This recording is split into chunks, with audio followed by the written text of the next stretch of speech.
Hello, Guitar Smarts fans. Before you check out this podcast, I want to make you aware of a cool new place where you can interact with other Guitar Smarts listeners. It's a Facebook group called the Guitar Geek Hangout. That's where we hang out and talk about all things guitar. So, if you like the Guitar Smarts podcast, come and chat with Kieran and myself over in the Guitar Geek Hangout on Facebook. Maybe check out some pre-podcast clips and even get involved in asking and answering lots of questions from the other page dwellers. Hope to see you there.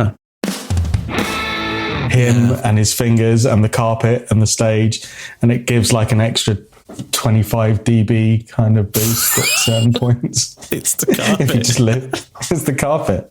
Imagine that. Imagine having like a signature instrument as well. You know, Fender, Kieran Amlowala signature Strat. It's just a normal Strat, but it comes with a really nice rug. Ties the room together.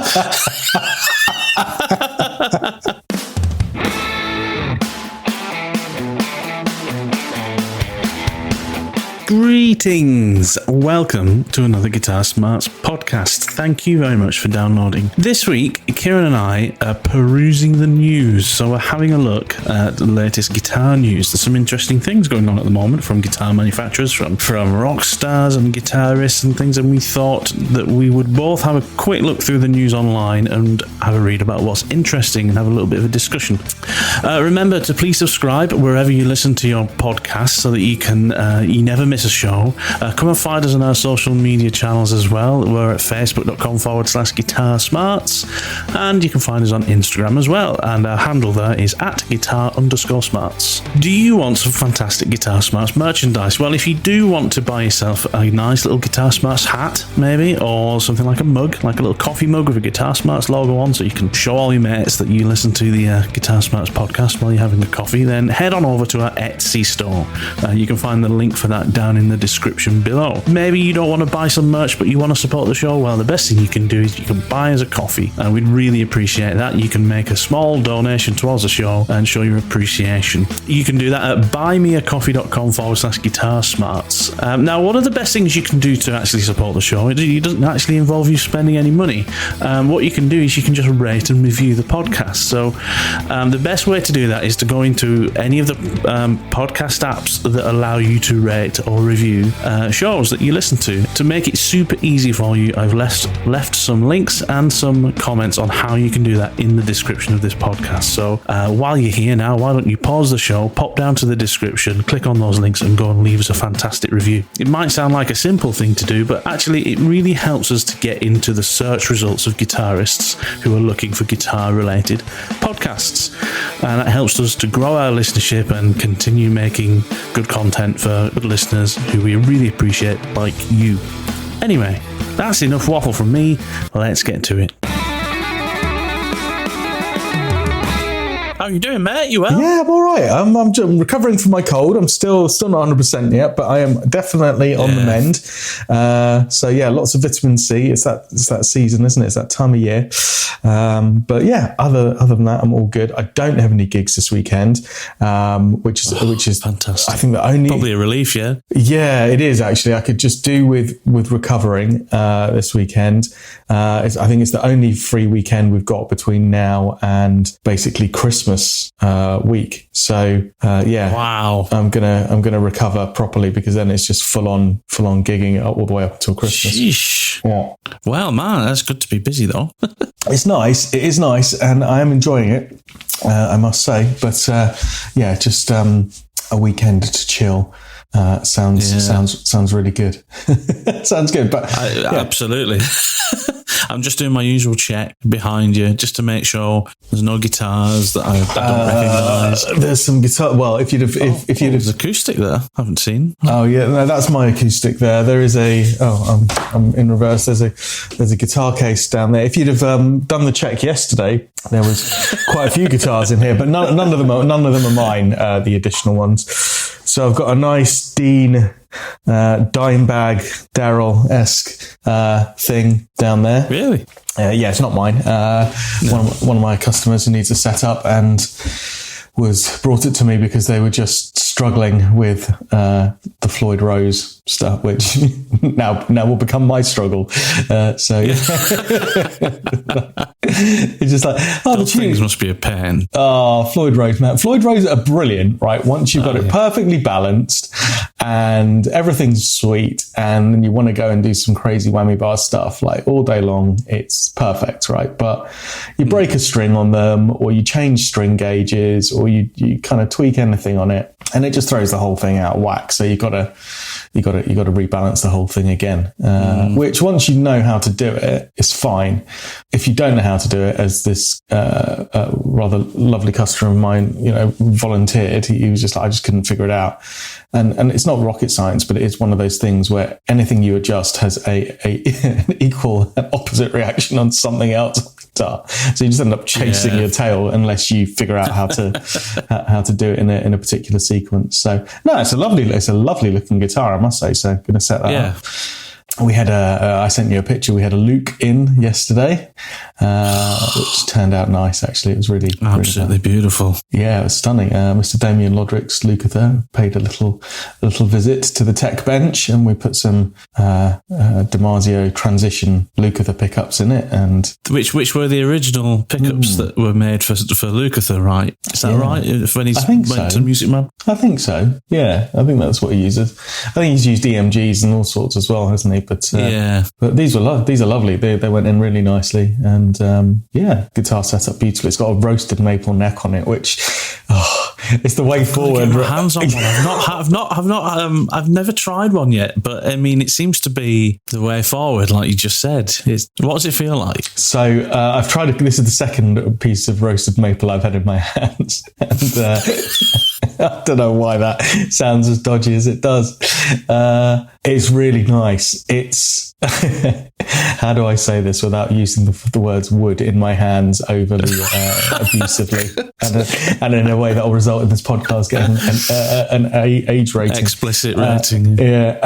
Look, it's like holding a bare piece of wood that's obviously been sanded and really kind of ergonomically shaped. It's just it just feels nice. I guess it's like how people describe when they've got a kind of vintage guitar and the finish is just kind of worn through, and you get that kind of really, really super smooth, almost warm, comfortable feeling neck. That's how it feels. It just feels really, really nice. So yeah, I'm on the quest for a roasted maple guitar neck. So yeah. No, I'm not buying any more guitars. I'm not. Yes, you are. Don't lie. Nah, you will do. You've said this before, and then you've gone out and bought like 3 Tokais. You bought like 2 of the same guitar at one point. I did. Yeah. You can't help it when that demon comes to visit. That guitar buying demon comes to say hello. He's on holiday at the moment. He's on holiday. He's gone. He's gone away. So yeah, I'm happy doing other people's guitars. But yeah, busy week. Enjoying doing some of that, and I've got some more stuff coming for setup as well, which is good. How about you, buddy? How's things? You've been playing this week? I've been doing a bit of playing at home. I was kind of spent some time this week concentrating on selling kit. That process continues. I've sold a few things on the old Reverb store. Oh, good. So that's kind of gone. I mean, I'd say about a quarter of the stuff I'm trying to sell I've sold. And do you remember how I said I did like a spreadsheet of what I wanted to sell, how much I wanted to sell it for, what I'd list it for, and so far of the things I've sold, they've all sold for exactly what I was hoping to get, like to the penny. Oh, good. And I thought, well, it just goes to show you a bit of planning ahead of time, a bit of research of what things are valued at, and putting some effort into really making sure you clean up the stuff and take some good pictures. Think about what you would want to see if you were buying things, and take pictures accordingly. I think that's really helped, me to get off to a good start selling stuff, because at least, on eBay, obviously you can just do an auction and it ends after a certain amount of times. You can guarantee almost that you'll sell something within a time frame. I'm not in any particular rush. So, Reverb's perfect for that. It can stay on there for weeks until somebody kind of finds something. But yeah, so far it's been good to kind of see my plan is working out so far. So that's been good. And then just doing a little bit of playing when I can, which has not been too much because work's been really mad this last couple of weeks. But yeah, just chilling out and jamming along to some backing tracks this last week has been good, just to kind of take my mind off things. But yeah, other than that, I'm good. Cool, man. I'm pleased the rig is selling as you anticipated. And as you say, look, it's not rocket science, but well, at least it's not to you and I on how to sell these things. But so many people just don't bother. They just chuck it on for an either overinflated price, or it's not in the condition that commands the price that they're asking or whatever. So, I know you to be a man of kind of reasonable measure, and, you're not going to try and see somebody off with a crazy price. And, you're Absolutely always you're always very honest about everything that you sell or kind of exchange. So yeah, I'm not surprised it's all selling well, mate. That's good. So a quarter of the way there to the Helix journey. A quarter of the way there. That's right.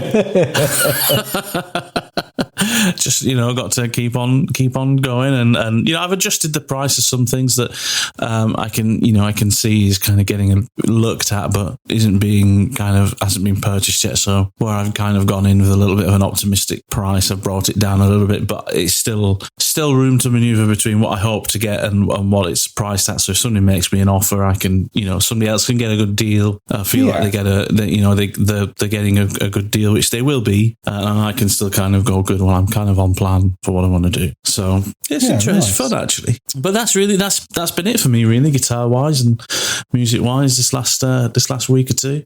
I'm looking forward to seeing more things go out the door. I mean, getting to know the postman, because obviously, I'm sending everything Royal Mail, and it's so easy Royal Mail these days, isn't it? It's absolutely brilliant.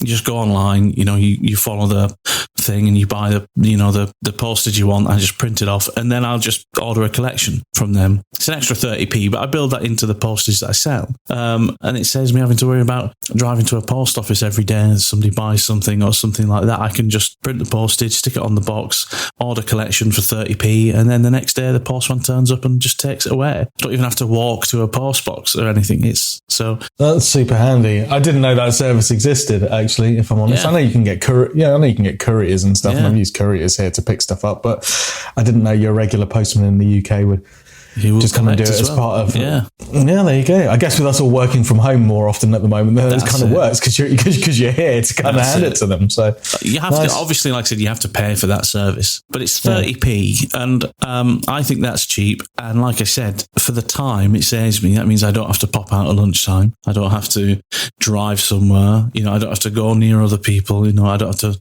There's risks associated to going out now, which weren't. You don't have to worry about if you paid 30p for somebody to collect it. And like I said, you can build it into, if you're charging for postage, which I am, I build that into my fee. So it's covered. So I don't mind, So welcome back to the Guitar Smarts podcast in association with the Royal Mail.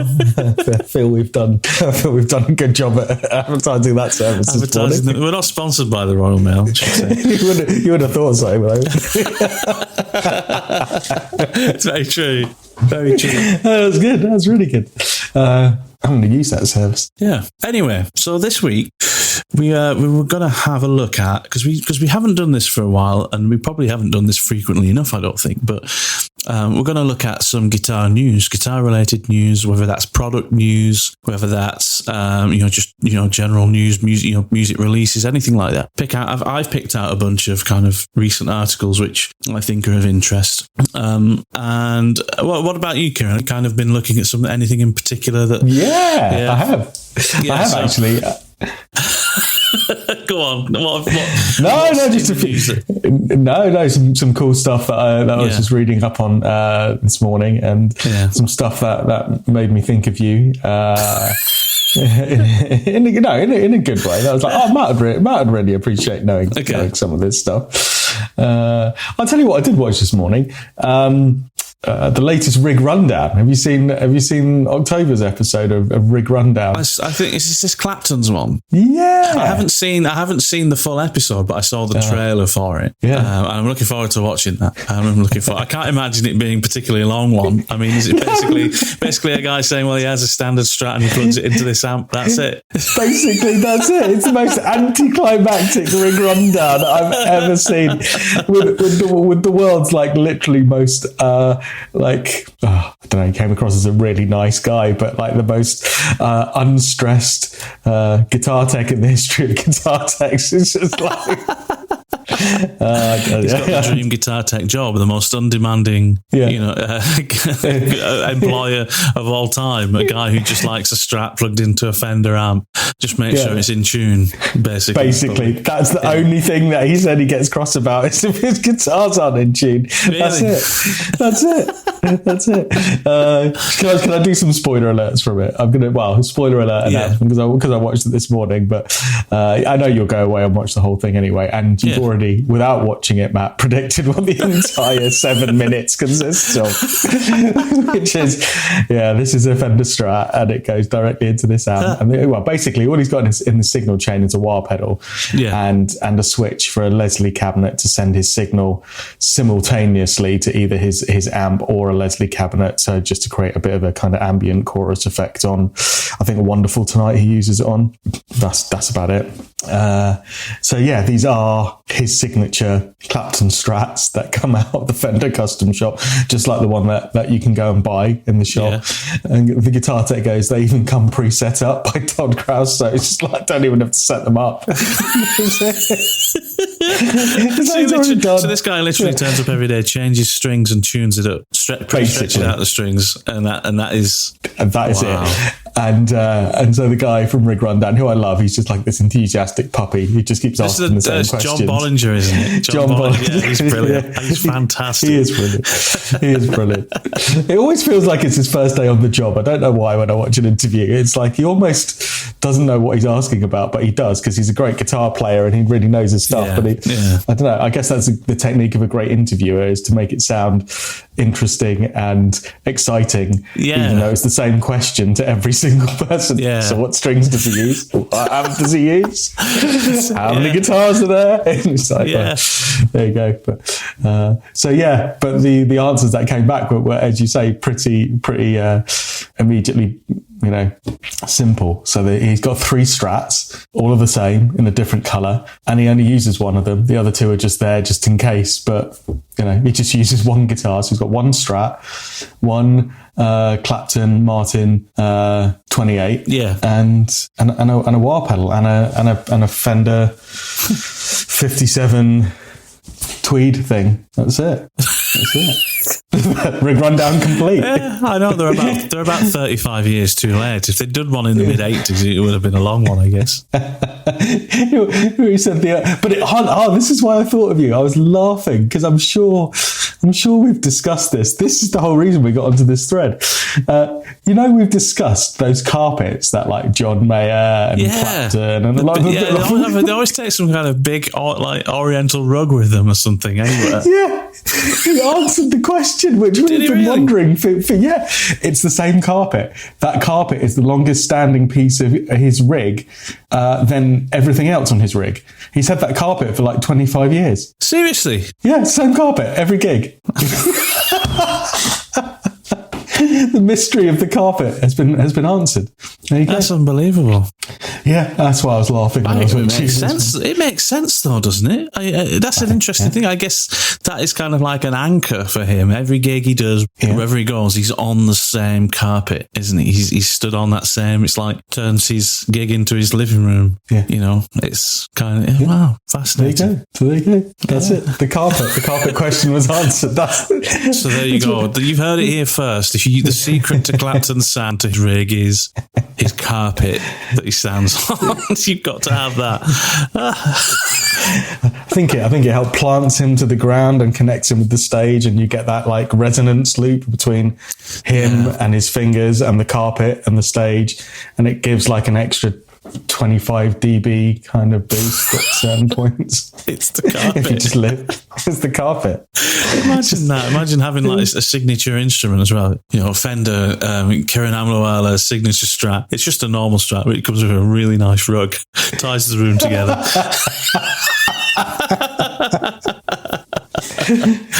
Mate, that'd be awesome. They'll include it. They'll do it. That is brilliant. A specifically aged one. I can't wait to watch that. And by the time this is out, it probably would have been out for about a week or so. So go and watch it. That sounds like a fun rig rundown. I love rig rundown as well. Premier Guitar rig rundowns, fantastic. They've always done really good ones. It is. Well, I'm very sorry to interrupt this super interesting conversation between Kieran and myself, but if you've listened this far, then maybe you're enjoying yourself and maybe you should subscribe to the show. Go and do that now in your favourite podcast app and then come back. Let's get to it. So, another bit of news, something I was looking at this week on Music Radar. Do you remember the story of Joe Bonamassa? Obviously, he's a prolific guitar collector. We talked about him many times. Is he? Well, like one of his recent big finds was this Lazarus burst that he'd found, and the story is apparently he was at a restaurant having some food or whatever, and somebody brought out this old beat up Les Paul that was refinished in kind of a red color, and upon investigation, he was pretty certain it was probably like a late '59, early 1960s Les Paul that had been messed up basically. And that's basically how it turned out. And he got a company, I can't remember what the company was called, to redo it. I watched it on YouTube. They documented the whole thing, didn't they? It was quite incredible what they did. Yeah, so it was a company called Historic Makeovers who specialise in basically refurbishing old guitars. And they did a full refurbish of this and brought it back to original specification. And that was his kind of latest 1959 Les Paul, which he called Lazarus. And now, interestingly, just over the last couple of weeks, Epiphone have released a tribute to this guitar. You know, it's got Joe Bonamassa name on it. It's called the Epiphone Lazarus, 1959 standard. Yeah, I was interested by this because I was kind of thinking, well, it's just a standard Les Paul, right? It's just what's so it's just a standard Epiphone.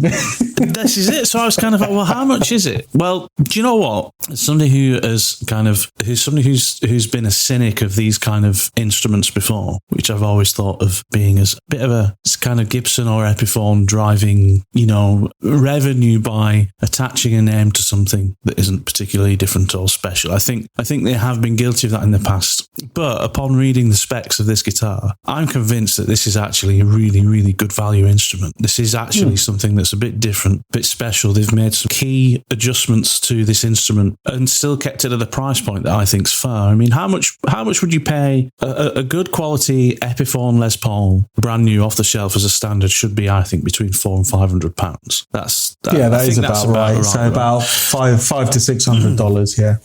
So this guitar isn't just a standard Les Paul with a fancy veneer top or flame, okay? This is the first Epiphone Les Paul to have a one-piece mahogany neck, which is glued into the body with a long tenon. So I believe that's more an original kind of build style for it is Les a 59. Pauls. Yeah, the long neck tenon. Yeah, is a 59 thing. So there we go. So so they're actually making this guitar differently. It's still a flame maple veneer, but it does have a maple cap. So it's not just mahogany body with a maple veneer. It's got a proper maple cap. They've made sure it's got a visible center seam, which is one of the key kind of characters of a 59 or 58 Les Paul, having that very visible center seam where they kind of matched the wood in, from the maple cap. The neck is a rounded C profile, 12-inch Indian laurel fretboard. So again, we've got the profile and the fittings of a more vintage guitar. But what I think is cool about it is it comes fitted with Gibson USA burst buckers. So it's got the proper Gibson's probably most renowned current PAF style humbuckers, all Switchcraft connectivity hardware, all CTS pots, Mallory capacitors, 50 style wiring. So this has got already all the kind of wiring adjustments and modifications you might make anyway to make a Les Paul more kind of history compliant, if you like. So I think it's actually a really good authentic version of an old Les Paul. But it's 799 quid, which I think if you were going to go out and buy an Epiphone standard now, you wouldn't have the same build as this. But if you were then to go out and buy burst buckers off the shelf CTS ports, switchcraft, and get everything rewired, you'd probably spend that. You'd probably in total spend up to about £700-800 getting all that work done and buying all that hardware. So I actually think this is a really good value instrument. And if you pick a good one with a really good veneer on it, I think that is a good shout. I think that is a guitar that is worth what they're selling it for, regardless of the Bonamassa name being attached to it. So I don't know what you think about that, but it seems like a good value, Les Paul to me. I think it. I think it is. I think it is, Matt, and I think it's a beautiful looking guitar for the money.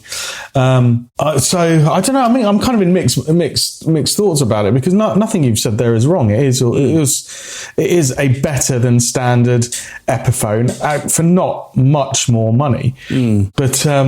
I don't know. The only thing that I think, the marketing behind it is, it's kind of funny to me. It is kind of funny to me because Epiphone came out, I think, maybe a year, 18 months ago with the Epiphone 59 Les Paul. Yeah. So a premium version of their kind of Epiphone standard Les Paul, right? Which again, didn't have a hugely inflated price tag. It was another £100, $150 on top of the standard Les Paul model, but it had those appointments that you're talking about. Yeah. So it had the 50s wiring, the pots, it had the Gibson Burstbucker pickups in it. So it was Epiphone jumping on the thing that we've talked about before with Gibson, the kind of, let's see if we can recreate the 59 and charge a bit more money for it. But obviously with it being Epiphone, they didn't charge, another $10,000 for it. They just added a few bucks to it, which, you go, oh, good on you, Epiphone. That's cool. So part of me can't help but think that somebody in the Gibson Epiphone marketing camps went, hold on, we've still got a load of these bodies left, and we've already got all the kind of specs ready to go. Didn't Joe Bonamassa just do another 59? Should we just paint some of these with a kind of lemon drop finish and call it the Lazarus and sell a bunch more of these for but let's tell you what, let's add another $100 onto the price tag because it's got Joe Bonamassa's name on it. Yeah, no, that's a really good point, actually. Well, it's the cynical view on it. I don't think any of that detracts from the points you made, mate, which is actually what you are getting for a little bit more money than the standard is a lot more guitar. And actually, stuff that you would probably struggle to do yourself within that budget, right? So if you bought a standard off the shelf Epiphone Les Paul and then wanted to, change the pots out, put a proper set of Gibson Burstbuckers in it, upgrade the machine heads, do some of the things that they've done to this one. Yeah, I think you'd probably struggle to do it within that budget. So actually, I think this does represent good value for money. I think they are jumping on the bandwagon with the whole Lazarus thing. It's like, it's like a recreation of a it's just like I've lost. It's like that film Inception. I've gone so far down into the levels of what this guitar actually represents now that I've confused myself. So it was based on a 59 Les Paul that then got modded and painted, and then it got historically restored by Joe Bonamassa as a Gibson, but now Epiphone have done it. So I don't know how many levels down into the paradox that is, but I'm confused. Yeah. Yeah, I know, and I find it confusing as well. So this I guess the thing is as well. My interest wouldn't have been piqued by this at all if it was a Gibson guitar, believe it or not. The reason I was kind of interested is because it's Epiphone, and I thought, well, I guess Epiphone have got to work a little bit harder, right? Because it doesn't have Gibson on the headstock, and I think Gibson take that for granted sometimes. I think half of the value of if you go and spend £3,000 on a Gibson Les Paul custom or standard or whatever, £1,500 of that, or is just for the name that's on the top. I do think there's so much price associated to it, and I think Gibson have been guilty before of attaching a name to a guitar that's by no means anything really different than a standard. Yeah, and just putting a load of more putting another zero on the price tag, basically, multiplying it by a few factors. So I was interested by this, and I think it sounds like a decent guitar. I'd love to give it a go sometime, see how it sounds. Yeah, I agree, mate. I agree with you. And I think if you're in the market for an Epiphone Les Paul because you don't have the means or necessarily want to, even if you do have the means to spend as much on the equivalent Gibson, then these Epiphone 59 reproductions and this Joe Bonamassa Lazarus version represent phenomenal bang for your buck. Mm-hmm. Yes, it's a little bit more money, but not a huge amount more for what is definitely going to be a noticeable difference in the end result to have those appointments to it. So I think, for all of my cynicism around the kind of tenuous nature of introducing a new model, I think it represents great bang for your buck. And let's be honest, if Gibson, and they haven't yet, but if Gibson was going to get their custom shop to reproduce a range of the Lazarus 59, I mean, how much would we be talking? It would just be stupid money, wouldn't it? Really would be, yeah. It would probably be somewhere in the... Well, I mean, they were charging up to like £10,000 for the Murphy Lab 59 and 58 type Les Pauls, weren't they? And they weren't even attached to a specific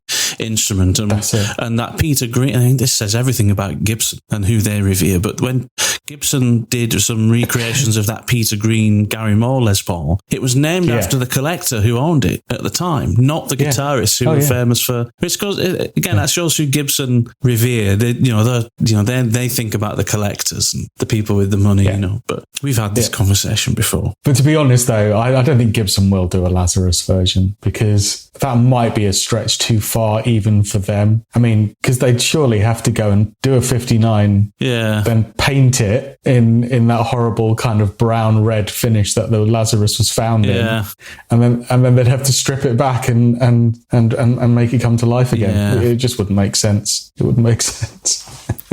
I think you're right. But anyway, let's move on from that. Anything else in the news that's taken your kind of attention recently? A couple of other things. Harley Benton. Look, thinking of like, I know you did this. See, I told you this kind of made me think of you this morning. They've just released a new Pro Series of T-style guitars with dual humbuckers and roasted maple necks. So I thought, this is right up Matthew Oliver's street here. I'm going to send you the link in the message now, in the message thing, so you can see, because we're not in the same room. There you go. I've just sent you the link of this. But again, amazing. It just astounds me what people are coming out with. It's the Fusion T models again that they've been doing. Oh man, look at those colours. I thought you'd like those. This is a cool looking guitar. I like the look of this. Yeah, I thought you would. roasted maple neck, mate. You see. So again, this goes back to what we were just talking about earlier. I mean, this is right the other end of the spectrum from like your Gibsons and your PRSs now with the Harley Benton guitars, but what they are listening to and recognizing is what kind of Epiphone did in the last bit we just spoke about, which is they're taking their basic guitar that they do and they're pimping it and they're putting some really cool appointments onto it. They've just done the same, Harley Benton, with another range of their guitars where they recognize that people are wanting to upgrade the stock Harley Benton guitars and put better machine heads on it and better pickups and things and better hardware. So they've gone, don't worry about that. We'll do it for you. So they've just released a kind of pro version of all their other Harley Benton models, which have got Goto hardware on it and upgraded pickups, EMGs. So now you can go and have one of their bog standard Harley Bentons and mod it yourself, or keep it as stock, which I know a lot of people do, or you can go and buy again another £100 or something premium, it all kitted out and upgraded already. I think that's brilliant. I love what Harley Benton do. I've got to say, I know they're kind of, you have to have a taste for it, but I have a taste for cheap gear. I always have. This is our very first episode was about this pretty much. And this is one of the premium guitars, and it's 338 quid retail. I mean, that is not premium guitar money, but this is one of the and it's really well kitted out. One of the things I notice about these is they remind me very much of that Charvel style, because Charvel do like a T style. I think it's called the Style 2. It's very much like that kind of instrument, but it looks awesome. It really does. Some of those colours are really, really nice. And that's something that other kind of cheap guitar manufacturers have been guilty of in the past. It's just really poor colour choice. This one is fantastic though. This one's got some brilliant choices. It's really good. It's really good, isn't it? I've sent you another link there for you to look at, which is the other Harley Benton ones that I was just referring to. So this is its new SC and DC models. This has just come out in the last couple of days, right? So this is the kind of single cut Les Paul style and SG style guitars that they do.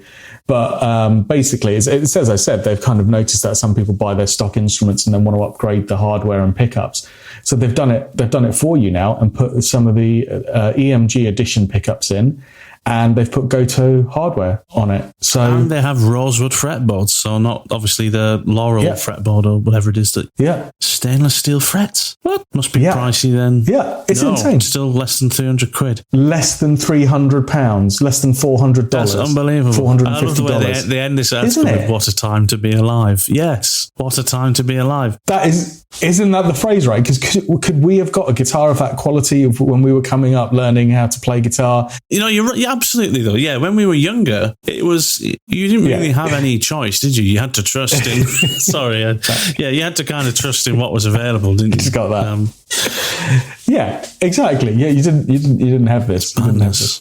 So so call out to Harley Benton, one of your favourites. And I've got to say, I've never owned one. I've never kind of plumped for a Harley Benton. I still think I will do one day, but it's more from looking on the outside of their message is, look what we can do, and it doesn't have to cost the earth. I think sometimes it makes a mockery of some other brands where you start to realise, really, when you start looking at other manufacturers, you are starting to pay for a name, even fairly low down in the price range. And I like the fact that they're kind of sticking two fingers up to that and one finger. Either that, or they literally are employing like children to build their guitars in sweatshops. Well, that is true.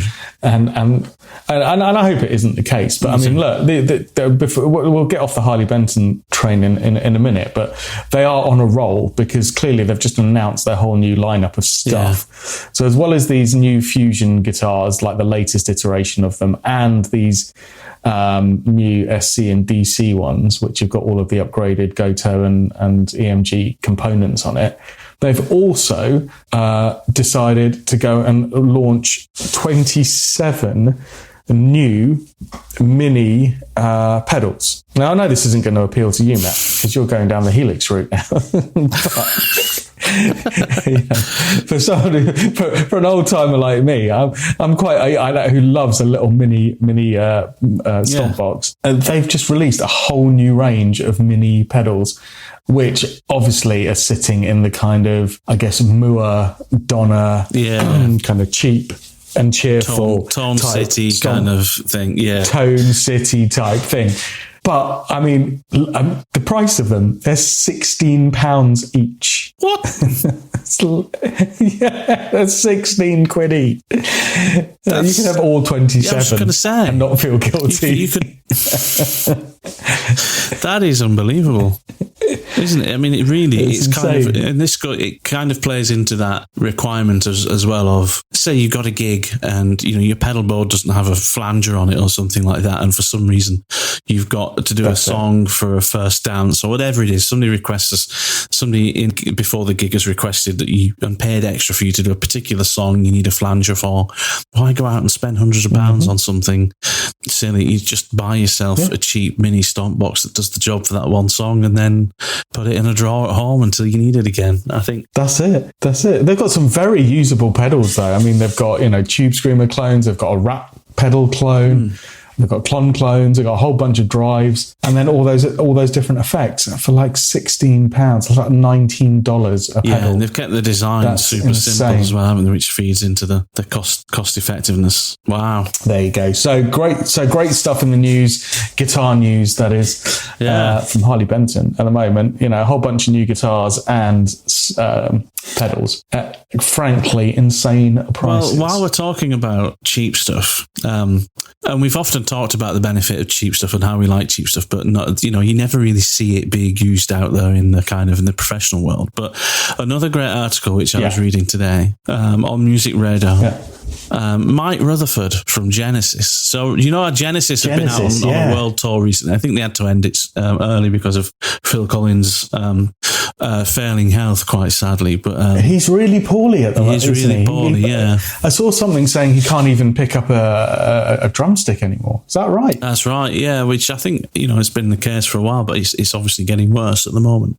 That's really quite sad. I mean, one of my first experiences watching a live band, I mean, like on like VHS or on TV, was Genesis, because my brother was into Genesis. My older brother Chris, he might still be into Genesis, I don't know, but he was into Genesis around the time that you know, I was in my kind of, you know, I was 9 or 10 years old, and he had a VHS of them live at Wembley Stadium in London from about 1987 when they did the Domino tour, and it was just fantastic. I used to love watching that. Really great live performance. And Mike Rutherford, the guitarist for Genesis, or one of the guitarists for Genesis, do you know what guitar he's been using as his main guitar? He's a Strat player, isn't he? He's a Strat player, yeah. For a long time over the last few years, he's been using a Clapton Strat, but he's not using that at the moment.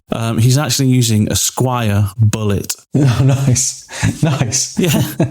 It's the cheapest guitar that Squier make. It's the cheapest guitar that a Fender-owned company makes is the Squier. It's like 200 quid, isn't it? Not even that. You can pick them up new for about 130 quid. So £130, what, $150, $60, something like that, maybe in the US. It's modded. So he's like, I was reading the article thinking it must be modded. It is modded. But do you know what the mods are?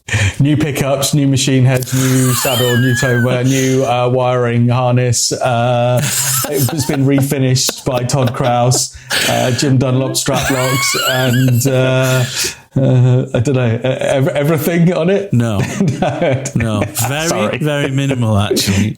Really? So his guitar tech has said that all he's done is swapped out the hardware, so the tuners and the bridge. So he's now got Goto parts on it. Pickups are still the original pickups. Wow. He's still using the Fender Bullet pickups, except on it, he said on a couple of the guitars, he's changed the bridge pickup to a Fender Noiseless. Not necessarily. So he's got a few of these. He's got a few of these. These are his main guitars. He's got backup Bullet Strats. But on a few, he said on a couple of these, I'm reading this from the article, so Mike loves the sounds of the pickups, said Pryor, who's the guitar tech. Although on a couple of these guitars, I've put Fender Noiseless bridge pickups in, just in case we get any interaction with the stage's enormous 70 feet LCD screen. So it's not a tone option. That's a mitigation, you know, they've built into his guitars because of the, you know, the set and the equipment. Yeah. That is it. That's all. Otherwise, he's still just playing everything. He said he's obviously set them up and, you know, recut the nut on them and made sure the frets are kind of a bit tidier, as you would do for any guitar, right? For a lot of guitarists, you'd redo a setup for them regardless. But yeah, so he loves them. Apparently, he really loves these guitars, and that's been his main guitar on a World Genesis tour. And you can pick these things up for like £120. It really flies in the face of that pro instrument kind of justification I think a lot of guitarists have, which is, you know, if I'm a pro guitarist, I need to spend a lot of money on pro guitars, when somebody like this guy, Mike Rutherford, who's a great guitarist, and he's a great guitarist, you know, one of the finest guitarists in prog rock probably over many years, a brilliant writer, and he's going out there and he's gigging with a few £100 worth of guitar and modifications all over the world. And apparently the guitar tech saying they handle the rigors of the road and of, you know, arena gigs beautifully. So I thought that was a really interesting bit of news. He's a man after our own heart. I wonder if he's a listener of the Guitar Smarts podcast. So, look, that's exactly what we've spoken about, though, isn't it? Look, we love our expensive guitars.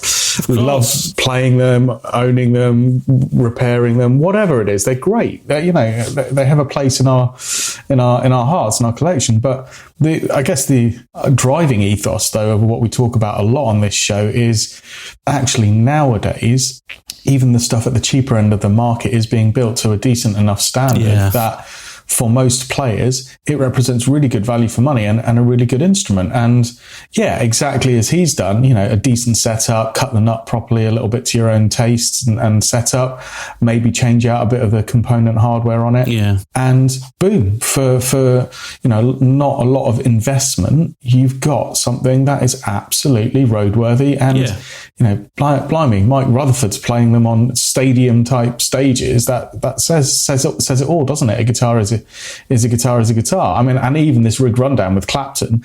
Okay, yes, he's playing some nice instruments, but again, that's like one of the world's most prolific, iconic guitarists. He could be going out with hundreds of ridiculous guitars. He's not. He's going out with his off the shelf Fender signature model, which for all intents and purposes is just a good custom shop Strat. It's not a $1 million guitar. So fair play. Well, Squire Strats on exactly. Genesis. It is cool. But like just going back to the Clapton thing, I think what's great about the fact that he uses that guitar is that back in the 80s when that was designed, that was one of the first. I think that was the first Fender signature instrument that they did, followed by Yngwie Malmsteen's guitar. But that was a different time then when Fender were probably really trying to do the signature instrument thing correctly, which is we want to make you a guitar that you will actually use for you to your specification. And then once you're happy with it, we'll also make it a model that will sell. And I think there's,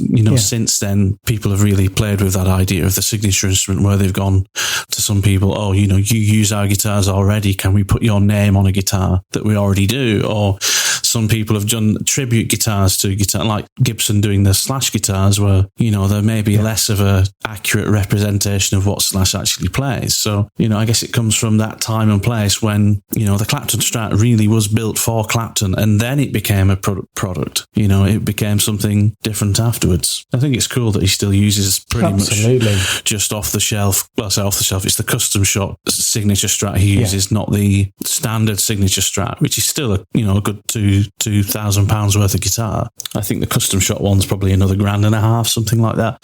But that is cool. There was another piece of news I found interesting as well. This is Gibson have just launched a new range of acoustic guitars called the Generation Collection. Have you seen those? Oh yeah, I'd heard about that, but I haven't really dug into it. And I am on the hunt for a new acoustic, I must say. So when you and I go guitar shopping, that's probably what I'm going to be demoing with an eye to making a purchase. I love my acoustic guitar, but it's it is time for something different. I don't think these are up your street, if I'm honest. Do you not? So tell me about them. I don't really know. What are we looking at? Dreadnoughts, jumbos. So it's meant to be an affordable range of still US Montana built acoustic guitars. Let me send you the link in the chat. Yeah, I was just going to Google it. Thanks. So they are the Gibson's most affordable series of acoustic guitars that they've ever made, and it ranges in price from the cheapest one I think is about £900, which is just actually, regardless of what it is, for Gibson to make something available for sub £1,000 or about $1,000 that's still built in the Montana facility in the US is crazy. But what is more interesting about these guitars is that they have a side or they have two sound holes. So they have the usual traditional sound hole under the strings, and there's another one on the side of the guitar that faces up towards the player. I don't know if I like that. It's a little bit too much like a Steve Vai monkey grip on a gem, which I think is cool on that guitar. But I don't know if I like this side-mounted sound hole. It almost looks like somebody knocked a hole in it and they've tried to repair it by just neatening the hole and kind of putting a rubber grommet around it to make it look kind of all smooth. It's like your acoustic guitar's got like a foldback monitor. That's exactly it. I think that's really the purpose. But it's actually, I think, other than that, which I think is going to be quite, polarizing for some people. Traditionalists are probably not going to like these instruments, but people who maybe are more open-minded about what they like from an acoustic instrument are going to be intrigued by this. And I think they're fairly well priced, and they're kind of based around standard Gibson models. There's a Parlor kind of sized and a Dreadnought sized, but there's also a J45 shaped model and a J200 shaped model with a cutaway. The pick for me is the J45, or it's the G45, but it's J45 shaped, and that one for me is the one to get. I think that's really nice. But yeah, they range in price from about $1,000 up to about $2,000, and I think there's some potential there for a good value instrument. I'd be interested to see how it sounds and how it plays, because it's solid Sitka spruce top, walnut, and again, if they're made in the Montana facility, then they should be decent guitars. I'd be interested to try. I really like the look of these, mate. I really do. I mean, the pricing could be better. Let's be honest, but it is Gibson. Exactly. Yeah. So for Gibson, it's reasonable. Yeah. They kind of remind me of a Gibson version of the kind of Martin kind of entry level stuff that Martin have been doing with that kind of satin finishes, solid spruce stuff, but it looks very. It doesn't look budget. It just looks very functional in form without any of the kind of unadorned with anything that isn't necessary, isn't it? Yeah. Yeah, but which I don't mind. I don't mind per se. I think sometimes the guitars of this type that I've played have often had a very clinical sound to them. But I'd be intrigued to see what these sound like. I am really intrigued by the aesthetic, and I'd be keen to know if it makes a big difference, this little upward firing sound hole, because that could be really cool. I wonder how much it changes the front projection of the acoustic sound, but also then as a player makes you feel more part of what the fuller sound of the guitar is. Yeah, I'd love to try one of these. They look really cool. No, this could be one to audition. I think it is one to audition out of curiosity as much as anything. Like you say, because of that little side-mounted sound hole. How does that change the sound? Well, I guess you could never really know how it changes the sound, if you know what I mean, unless they made an exact same model without it. You could choose a model with it or without it. But it'd be interesting to know what the experience is like of being able to play a guitar that does have a sound hole pointing up towards you, and what its kind of outward expression is like. How that changes. Only two of them come with pickup systems as well. So the two expensive models have pickup systems, and the two cheaper models are. So the 00 and the 45, they're just acoustic only. And then the other two, the G200 and the other one, sorry, I can't remember the name. G-Writer, I think it is. G200 and the G-Writer are they have pickups in. So I don't think I'd ever buy an acoustic. I don't think I'd ever buy an acoustic now that didn't have a pickup in it. Yeah. Although it is relatively easy enough to fit your own pickup to it, or get your luthier to fit your own pickup to it. It just requires reaming out the strap button to accommodate a jack plug thing, and then putting the piezo underneath the saddle, reshaping the saddle a bit, and then carefully taping back some of the wiring and stuff to the inside of the guitar. So it's an easy enough job to do if you have a particularly lovely acoustic that doesn't have a pickup and you want one fitted to fit something like a Fishman or something to it. But interesting that they've only chosen a couple of them to have. I would have thought all of those would have come with pickups in. Yeah, that is surprising. I think you're right.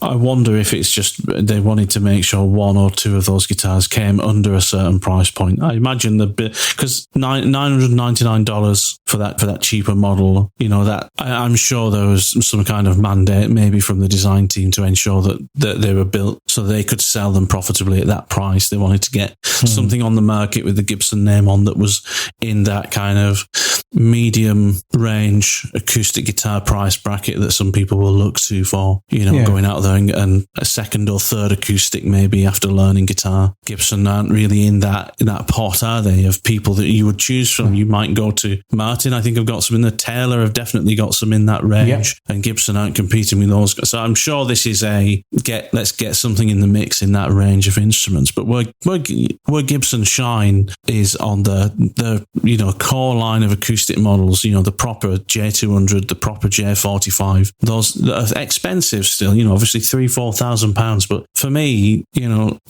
as much as I've talked poorly about Gibson electrics and a lot of the time thinking they're overpriced and stuff, I think Gibson acoustics are just amazing. Love their acoustic guitars. I don't think they get talked about enough. I think they're absolutely fantastic instruments. One of my favourite playing experiences as a guitarist was in New York once, back in 2008 it was, and with some friends, and I went into a music store. I can't remember where it was kind of near Times Square. Can't remember the name of it, but I tried out a proper J200, really ornate one, really, kind of beautiful instrument. I said to the guy before trying it, there's no way I'm buying this. I'm just kind of winging it, see if I can, because I might never play one ever again. And he said, kind of work away. And it was just amazing, just an absolutely stunning instrument to play and to experience. So I love their acoustics. So I'd be interested to see how these sound, and see if they do the Gibson acoustic brand justice, really. Nice, man. Yeah, I'm intrigued. I'm intrigued. And I think it's good that Gibson are looking to offer their quality of acoustics to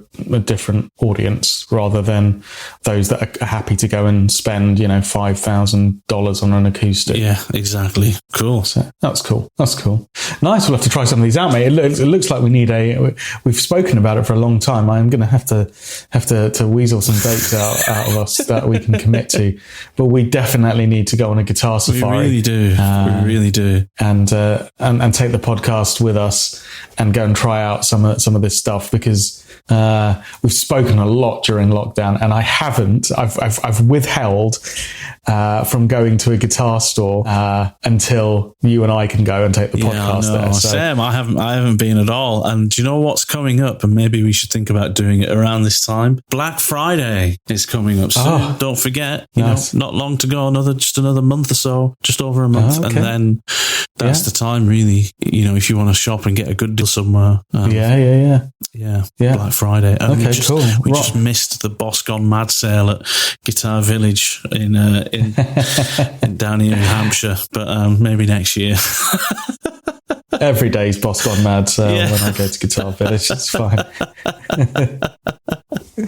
Awesome, dude. Well, that's all the news I've got this week. Yeah, me too. I found a couple of other interesting guitars, but I think we're gonna save talking about those until we've gone to the guitar shop to try them out, and then we can give the audience an unbiased opinion of what we actually thought of them. So there's a couple more guitars that have just been released, but I'd like us to go and try them, and then we can report back and tell people what we thought. But yeah, what a great just general catch up today on all things guitar newsworthy. Some new gear coming out there, some new affordable stuff, and some stories from the road around these pro players using Mike Rutherford using a $200 squat. That's gonna stay with me. That one, that's brilliant. Yeah, I know. And if you're listening and you've got some comments about maybe Joe Bonamass's Epiphone Lazarus or the Harley Benton range of products, or even if you're a Genesis fan and you're offended at the guitar that Mike Rutherford's been dragging around with him, let us know in the comments, or drop us a line on social media and tell us what you think, and we'll be sure to mention you in a future podcast when we catch up on these things. Brilliant, good stuff, mate. Right, I'm off to go and listen to our Guitar Smarts podcast greatest guitar intros playlist. I put it on this morning while I was having a coffee, and I'm about halfway through it. So yeah, it's a great playlist, mate. Yeah.